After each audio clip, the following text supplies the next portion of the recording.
د نوح علیه السلام په قوم باندې چې کله الله پاک د اوبو غضب راوستو نو الله پاک نوح علیه السلام له حکم وکړو چې ته دغه رنګ یوه غټه کشتۍ تیاره کړه چې کله د ستا په قوم باندې غضب راځي نو دغه کشتۍ کې به ته او ستا چې مطلب ستا فالو کولو والا او زما منونکي خلک چې کوم دي به دغه کشتۍ کې ته بچ کې. نوح علیه السلام په یو پهاړ باندې دغه کشتۍ تیارول شروع کړل چې کشتۍ ډېر ټایم کې هغه تیاره کړې وه.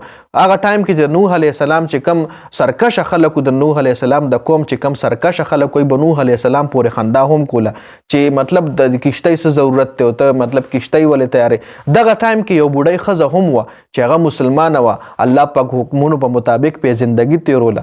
نوح علیه السلام ته هغې وي چې کله هم ته کشتۍ تیاره کړې او ته پکې ځې نو ما به ضرور ځان سره بوځې او زه به ضرور هغه به روزانه تله 2-3 ورځې پس به خامخا چکر لګولو. نوح علیه السلام ته به وي چې څنګه چلو شو کشتۍ تیاره شوه که نه او ما به ضرور بوځې غواړې زه درنه هیره نه شم. دا ویډیو لږه مکمل وګورئ. په دې ویډیو کې زموږ دپاره یو ډېر اهم عبرت دی، یو ډېر اهم سبق دی پکې. نو ویډیو خپله هم مکمل وګورئ او مخکې ملګرو سره ضرور شریک کړئ. نوح علیه السلام کشتۍ ریډي کړه جي څه ټایم چې د الله پاک د اوبو هغه عذاب راغو په د نوح علیه السلام په قوم باندې نوح علیه السلام د ذهن نه دغه بوډۍ ښځه ووته جي.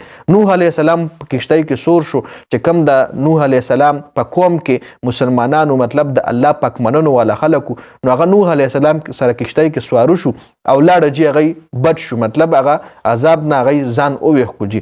بیا چې کله عذاب ختم شو نوح علیه السلام ذهن ته راغه چې راشه په دې ښار باندې چکر ووخه چې څه حالات دي. چې کله اوبه موبه ختمې شو نوح علیه السلام راغو هغه ځیله چې په کوم ځای باندې عذاب راغلو نو هغه ګرځېدو چې دې کې یو جونګړه ولیده یو جومپړی یې ولیده چې هغې کې رڼا وه جي.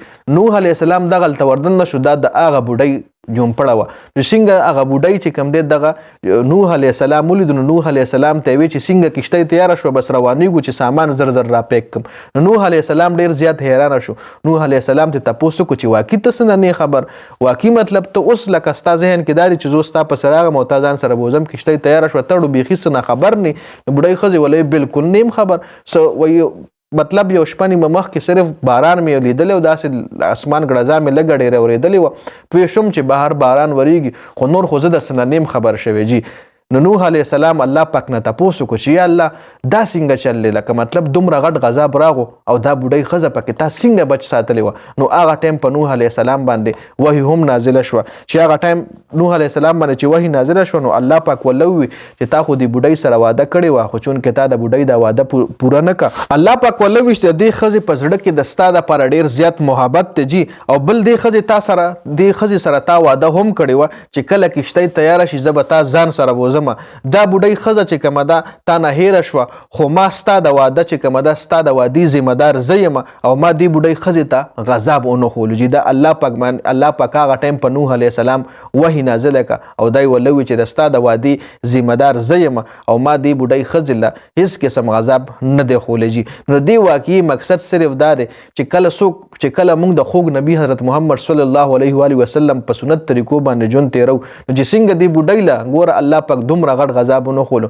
نو دغه رنګ به موږ هم د قیامت غضب نه ښیي چې کله موږ په د خوږ نبي په طور طریقو باندې زندګي تېرو د الله پاک احکامات منو نو دې واقعي نه موږ له دا هم یو ډېر غټ عبرت دی چې په دې دنیا باندې ګوره دومره غټ غضب راغو چې هغه مسلمانه چې کومه وه هغه مسلمانه بوډۍ ښځه هغې له الله پاک د دنیا غضب ونه ښولو ځکه هغلته ورته نوح علیه السلام چې کوم دی واده هم کړې وه او دغه بوډۍ ښځه چې کومه وه دې به د نوح علیه السلام چې کوم پیغام راتلو د الله پاک چې کوم احکاماتو په هغې باندې به زندګي تیروله جي. نو په دې واقعه کې زموږ دپاره دا سبق هم او بله یو ډېره عبرتناکه واقعه هم وه جي. نو د ویډیو کتلو ډېره زیاته مننه. ویډیو ضرور مخکې ملګرو سره شریکه کړئ. والسلام.